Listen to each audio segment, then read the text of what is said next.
विद्यार्थ्यांनो, आज आपण 7वी स्कॉलरशिपसाठी अतिशय महत्त्वाचा असणारा भाग म्हणजे वर्णमाला आणि या वर्णमालेविषयी प्राथमिक माहिती पाहणार आहोत. नीट लक्ष द्या आणि काळजीपूर्वक समजून घ्या. हे पहा, वर्णमाला प्रत्येक भाषेला वर्णमाला असते. मग मराठीसाठी वर्णमाला आहे, इंग्रजीसाठी वर्णमाला आहे, कन्नड असेल, उर्दू असेल, प्रत्येक भाषेला वर्णमाला असते. त्या वर्णांचा वापर करून शब्द बनले जातात, बरोबर. आणि त्या शब्दांपासून वाक्य अशी ती भाषा तयार होत असते. मग आता मराठी भाषेमध्ये वर्णमालेमध्ये एकूण अक्षर किती आहेत तर 52 आहे. किती अक्षर आहेत वर्णमालेमध्ये? मराठी वर्णमाला. आपण मराठी वर्णमालेबद्दल माहिती पाहतो आणि मराठी वर्णमालेमध्ये एकूण अक्षर ज्याला आपण वर्ण म्हणतो ते किती आहेत? 52. हे लक्षात ठेवा. आता त्याचं पुन्हा डिवायडेशन आहे.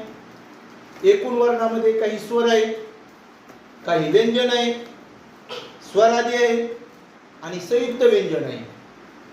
अशा प्रकारे त्याचं डिवायडेशन म्हणजे त्याची विभागणी केलेली आहे.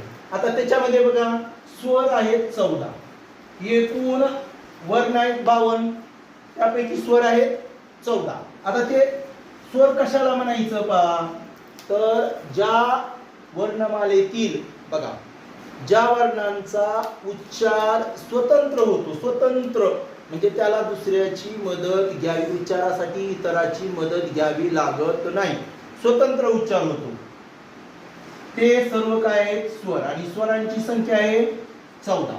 आता ते कोणते आहेत?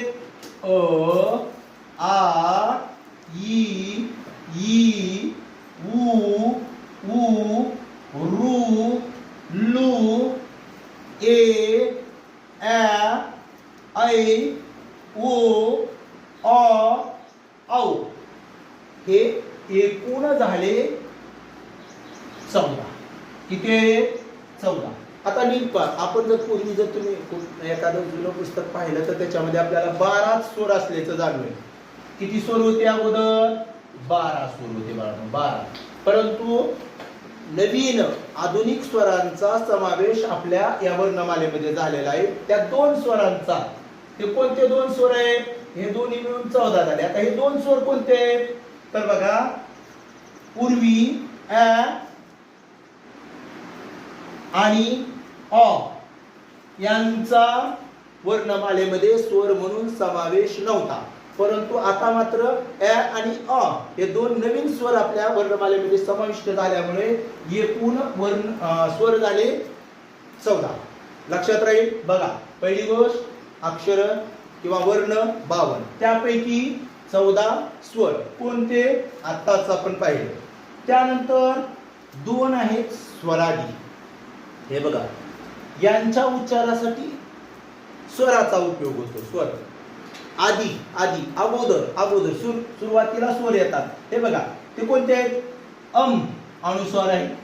अ आलं की नाही त्याच्यामध्ये स्वर अगोदर अचा उच्चार आहे.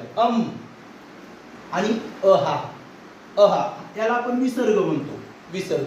मग एक अनुस्वारचा आणि विसर्गाचा अहा, हे 2 काय आहेत? स्वरादी. काय? स्वरादी.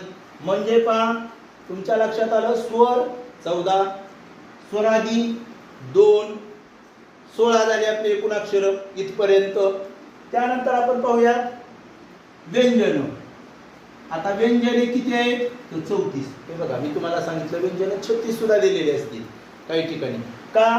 कारण हे सुद्धा व्यंजनच आहेत 2, पण ते संयुक्त व्यंजन आहेत. संयुक्त म्हणजे काय माहितीये का? त्या 2 व्यंजने एकत्र येऊन तयार झालेले व्यंजन आहेत. संयुक्त व्यंजन 2 किंवा 2 पेक्षा जास्त असतील, परंतु संयुक्त व्यंजन आहेत. आता बघा, व्यंजन कशाला म्हणायचं तर ज्या अक्षरांचा, आता हे जे व्यंजन आहे त्यांचा स्वतंत्र उच्चार होत नाही, त्यांना स्वराची मदत घ्यावी लागते. त्यांचा उच्चार पूर्ण होण्यासाठी कुणाची मदत घ्यावी लागते? स्वराची. आपल्या वर्गातील स्वराची नाही, या वर्णमालेतील स्वराची, बरं का? स्वराची मदत घ्यावी लागते. आपल्याला सुद्धा स्वराची काम करायला मदत घ्यावीच लागते, की आहे की नाही? मदत करते की आपल्याला. तसे या ठिकाणी हे स्वर, जे स्वर आहे या स्वरांची मदत घेऊन व्यंजन तयार होतात. स्वतंत्र उच्चार होत नाही यांचा. उच्चारासाठी स्वराची मदत घ्यावी लागते. उदाहरणार्थ तुम्ही जर क पाहिलं, हे क, तर हे क आहे, पण हे अक्षर कसं तयार होतं व्यंजन, तर बघा हे क स्वतंत्र उच्चार नाही त्याचा. अधिक अ बरोबर क हा झाला स्वतंत्र उच्चार. म्हणजे या क ला आपल्याला पूर्ण उच्चार होण्यासाठी या अ ची मदत घ्यावी लागली. अ स्वर आहे, मग स्वराची मदत घ्यावी लागली. मग प्रत्येक हे जे 34 आहेत का 34, प्रत्येकाला अ ची मदत घ्यावी लागते, प्रत्येकाला. मग तुम्ही ड जरी घेतलं तरी बघा ड अधिक अ बरोबर ड असं. प्रत्येक ह्या अक्षराला कशाची मदत घ्यावी लागते, अ ची. व्यंजनाला कशाची मदत घ्यावी लागते, अ ची. आणि म्हणून हे व्यंजन काय आहे 34. बघा मग हे 14 आणि 2 16, 16 आणि 34 बरोबर झाले 50. 16 आणि 34 50. पण आपण अक्षर म्हटलंय 52. राहिले कोणते दोन, तर ते संयुक्त व्यंजन. बघा संयुक्त व्यंजन म्हणजे काय, हे काय आहेत, एकापेक्षा अधिक व्यंजन एकत्र येऊन ते तयार झालेले. आता क्ष चा विचार करायला गेलं तर तुम्ही जर क्ष चा विचार केला तर बघा क्ष कसा आहे, क्ष क अधिक श अधिक अ मिळून क्ष तयार होतो. काय तयार होतं, क्ष. क बघा ती हे दोन व्यंजन आणि त्याला अ ची सुद्धा मदत घ्यावी लागली. आणि म्हणून क्ष हे काय झालं, संयुक्त व्यंजन. आपण त्याला आपल्या भाषेमध्ये जोडाक्षर सुद्धा म्हणतो. काय म्हणतो, जोडाक्षर. तुम्हाला माहित आहे दोन अक्षर जर एकाला एक जोडली तर जोडाक्षर असतं, असा आपला एक समज आहे. परंतु लक्षात घ्या क्ष आणि ज्ञ, हे बघा ज्ञ हे सुद्धा जोडाक्षर आहे. हे सुद्धा जोडाक्षर आहे. हे कशापासून, द अधिक न अधिक ज्ञ अ. आलं लक्षात. कधी कधी ये दिला असेल, परंतु बघा द अधिक हे द पाय मोडलं पाहिजे न, या दोघांची मदत, हे दोन व्यंजन आणि त्याच्यामध्ये स्वर अस्वर, या सगळ्यांची, या तिघांचा मिळून ज्ञ तयार झालेला आहे. म्हणजे हे जोड अक्षर आहे, संयुक्त व्यंजन आहे. आता त्याचबरोबर अजून काही इतर जोड अक्षर आहेत बाळांनो. इतर जोड अक्षर हे वर्णमालेत आहेत का, नाही. वर्णमालेमध्ये आहेत का, नाही. वर्णमालेमध्ये नाही. इथं आपण याला त्र समजतो, पण मी तुम्हाला सांगितलं हे त्र नाही. हे मी वाचून दाखवले नसतील कोणते व्यंजन आहेत ते. व्यंजनामध्ये बघा हे जे 34 आहेत क ख ग घ आणि ग, उंग वाङ्मयाचा, त ठ ड ढ आणि न.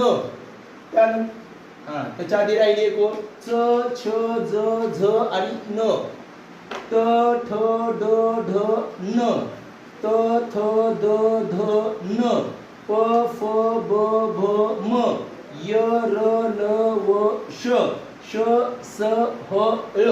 हे सगळे काय आहेत, व्यंजन आहेत. आता वर्णमालेतील जोड अक्षर झाले, पण वर्णमालेत नसणारी पण जोड अक्षर आहेत. काही वाटत नाहीत आपल्याला ते जोड अक्षर आहेत, पण असतात. ते कोणते आहेत, तर पहिली गोष्ट हे बघा त्र. त्र आपण याला त्र म्हणतो चुकून, हे त्र नाही, हे लक्षात घ्या. त्र हे जोड अक्षर आहे. त आणि र मिळून त्र. त्यानंतर आणखी बघा श्र, श्रावण बाळाचं, श्र श्रावणीचं, श्र हे सुद्धा जोड अक्षर आहे. लक्षात येतं का, म्हणजे हे पण जोड अक्षर लक्षात घ्या. अशा पद्धतीनं आपण मराठी वर्णमालेबद्दल माहिती पाहिलेली आहे. वर्णमालेबद्दल आपण माहिती पाहिली. आता वर्णमालेबद्दलच थोडीशी, प्रत्येक वर्ण कोणत्या गटात मोडतो हे आपण पाहणार आहोत. हे पहा, तर हे गट कसे तयार झालेले आहेत, त्यांचे प्रकार कसे आहेत, तर उच्चार स्थानावरून आहेत. उच्चार स्थान, प्रत्येक या व्यंजनाचा उच्चार कोणत्या स्थानानुसार होतो त्यावरून याचे गट पडलेले आहेत. आणि ते उच्चार स्थान कोणते आहेत, काही वर्णाचा उच्चार कंठातून होतो, कंठातून, कंठ माहिती आहे आपल्याला, कंठातून होतो. काही वर्णाचा उच्चार करायला टाळूची मदत घ्यावी लागते. टाळू माहित आहे की वरचा भाग आपला आहे की नाही, दात, वरच्या दाताच्या वरचा भाग. कधी कधी म्हणते तो ती टाळू वेगळी का, डोक्याची टाळू वेगळी. आणि तोंडातील वरच्या दाताचा दात आहे त्याच्या पाठीमागचा भाग म्हणजे टाळू, त्या टाळूची मदत होते काही व्यंजनाचा उच्चार करण्यासाठी. काही व्यंजनाचा उच्चार करण्यासाठी दातात, दात आपल्या तोंडामध्ये जे दात आहेत है की नाही, त्यांची मदत होते. आणि काही व्यंजनांचा उच्चार करण्यासाठी ओठांची मदत होते. मग यावरून त्यांच्या उच्चार स्थानावरून त्यांचे प्रकार पडलेले आहेत. आता ते कोणते आहेत, पहिला आहे कंठ्य वर्ण, दुसरा आहे तालव्य वर्ण, तिसरा आहे मूर्धन्य वर्ण किंवा व्यंजन म्हटलं जाईल. वर्णाऐवजी कंठ्य व्यंजने, तालव्य व्यंजने, मूर्धन्य व्यंजने, दंत वर्ण किंवा व्यंजन आणि ओष्ठ्य वर्ण किंवा व्यंजन. हे पाहत असताना हे जे आपण पाच, आणखी आहे बरं काहीच्यात प्रकार, पण आपण हे पाचच पाहणार आहेत. आता बघा सोप्या पद्धतीनं, काही अवघड नाही, तुम्ही लक्षात ठेवू शकाल असं. पहिलं काय आहे, कंठ वर्ण. कंठ, कंठ म्हणल्याबरोबर आपल्याला काय कळतो, कंठ.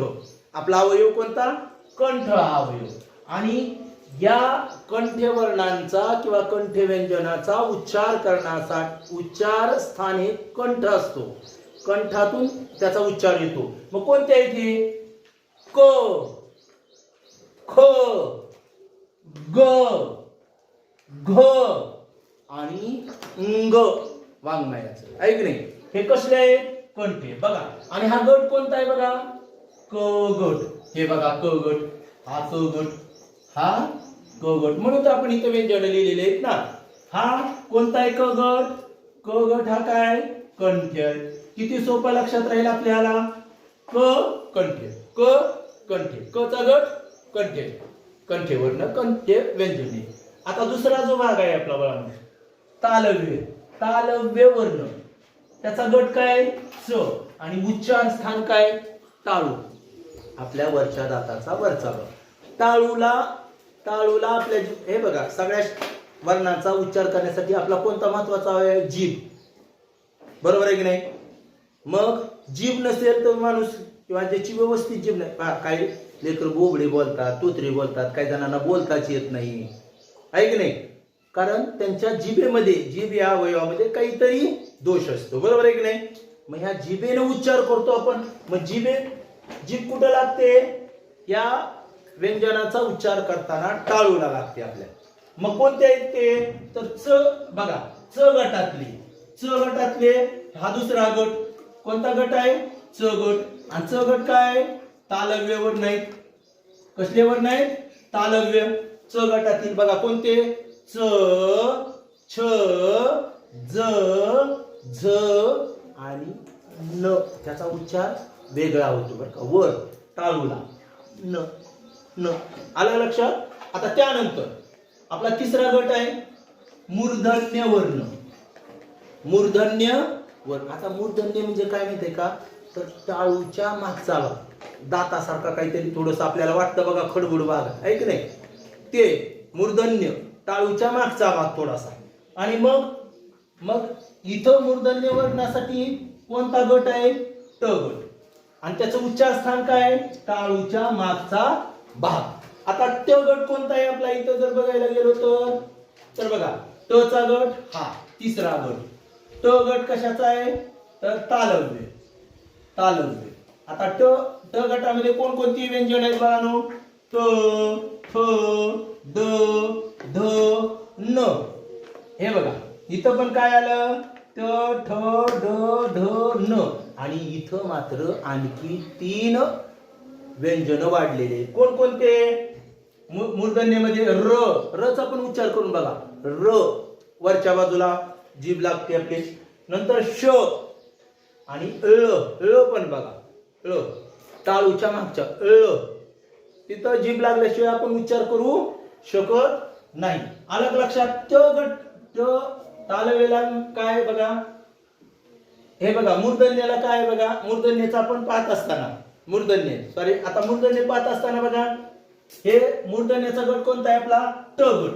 इथं मी तालवे लिहिलं आहे की नाही? तर कोणता गट आहे तो? मूर्धन्य, म्हणजे टाळूच्या मागचा भाग. आणि तो कोणता आहे? ट चा गट. आणि इतर 3 अक्षर र, श आणि ळ. त्यानंतर बघा, त्यानंतरचा पुढचा चौथा आहे दंत्य वर्ण. दंत्य म्हणलं की आपल्याला दंत म्हणजे काय? दात. मग त्याचं उच्चार स्थान काय असणार आहे? दातच असणार आहे. बघा, या व्यंजनाचा उच्चार करण्यासाठी आपल्याला दाताची मदत घ्या. दाताला जीभ न लागता त्या व्यंजनाचा उच्चार करू शकत नाही आपण. ते कोणते व्यंजन आहेत बघा बरं? त. तुम्ही जर स्वतः एकदा इमॅजिन करून बघा, आपल्या त दाताला न लागता त म्हणता येते का बघा आपल्याला. त्यानंतर थ, द, ध आणि न. हा कोणता गट आहे रे? तर त चा गट आहे. कोणता गट आहे? त चा गट आहे. त तालव्य, त तालव्य होत नाही, त दंत्य गट आहे. लक्षात आलं का? दाताची मदत घ्यावी लागते आपल्याला. मग त, थ, द, ध, न. हा तर गट झाला. त्यात आणखी 2 अक्षर जास्तीचे आहेत. ते कोणते? ल आणि स. श असा उष्म, ते उष्मा वगैरे उष्म व्यंजन हे आपण पुन्हा पाहूया. अगोदर नुसतं बघा, दंत मध्ये काय आले? त चा पूर्ण गट आणि 2 अक्षर ल आणि स. त्यानंतर ओष्ठ्य, ओठ. त्याचं बघा इथं लिहिलं नाही मी. त्याचं उच्चार स्थान काय? ओठ. आपल्याला किती ओठ आहेत? 2 आहेत की नाही? कोणाकोणाला 2 नाहीत ओठ. तर आपल्याला 2 ओठ आहेत आणि त्या ओठाचा उपयोग आपल्याला उच्चारासाठी होतो. आता बघा, मग तो कोणता गट आहे? प गट. हा प गट आहे, तो ओष्ठ्य आहे, ओष्ठ्य वर्णांचा आहे. मग उच्चार करून बघा, प उच्चार करा. दोन्ही ओठाला ओठ लागतात. फ, ब, भ, म. आणि त्या गटात नसणार, पच्या गटात आहे का? नाही, पण इथं आहे बघा. व हे एक अक्षर असं आहे की ज्याचा उच्चार करण्यासाठी आपल्याला दोन्ही ओठाची मदत घ्यावी लागते. म्हणून व सुद्धा ओष्ठ्य वर्ण आहे. तर आता बघा, नीट लक्षात घ्या, पुन्हा एकदा लक्षात घ्या.